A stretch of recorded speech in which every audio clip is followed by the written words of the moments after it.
Yesterday, we learned about general revelation, where just by being born into this world, we know about God's invisible qualities, like his power and his divine nature. So we have no way to claim that we didn't know about God because God's nature is evident in his creation. So now we move on to the effect of general revelation, which is guilt. To experience guilt or to be found guilty, you have to have done something wrong. You have to have hurt someone in some way, caused some offense, or committed some sort of crime to be guilty. So yesterday we learned about general revelation, and all those who are given general revelation, which is everyone, and fail to worship are found guilty. So human beings can't suppress their sense of God and his judgment, at least not completely, because God won't let that happen.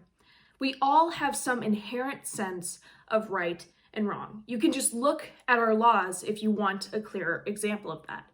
We couldn't have laws without some idea of right and wrong and what those mean. And we couldn't have those ideas of right and wrong if we didn't have a righteous creator.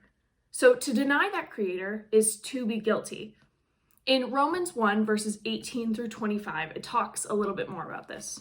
So starting in verse 18, it says, "The wrath of God is being revealed from heaven against all the godlessness and wickedness of people who suppress the truth by their wickedness. Since what may be known about God is plain to them, because God has made it plain to them. For since the creation of the world, God's invisible qualities, his eternal power and divine nature, have been clearly seen, being understood from what has been made, so that people are without excuse." So here we see Paul talking about general revelation, where people see God in creation, so we see his eternal power and divine nature. And then moving on to verses 21 through 25, it says, "For although they knew God, they neither glorified him as God nor gave thanks to him, but their thinking became futile and their foolish hearts were darkened. Although they claimed to be wise, they became fools, and exchanged the glory of the immortal God for images made to look like mortal human beings and birds and animals and reptiles. Therefore God gave them over into their sinful desires of their hearts to sexual impurity for the degrading of their bodies with one another. They exchanged the truth about God for a lie and worshipped and served created things rather than the Creator, who is forever praised. Amen."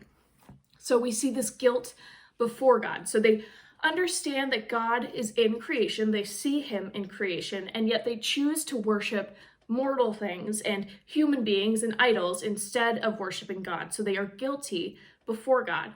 And then Paul goes on to explain all these sinful things that they are doing, and he ends in verse 32 by saying this: "Although they know God's righteous decree that those who do such things deserve death, they not only continue to do these very things, but also approve of those who practice them." So they're aware of their sin. It's not like they're blind to it.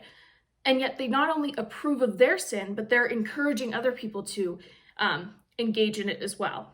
So Romans 3:23 says, "For we've all sinned and fallen short of the glory of God." And I think that you can see that plainly here.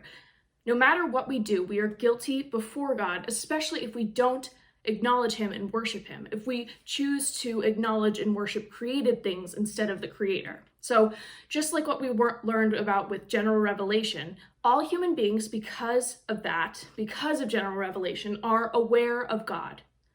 And all human beings who actively choose to deny God are guilty. And only the gospel can speak peace into that. No amount of idols or false gods or worldly things can take away that guilt.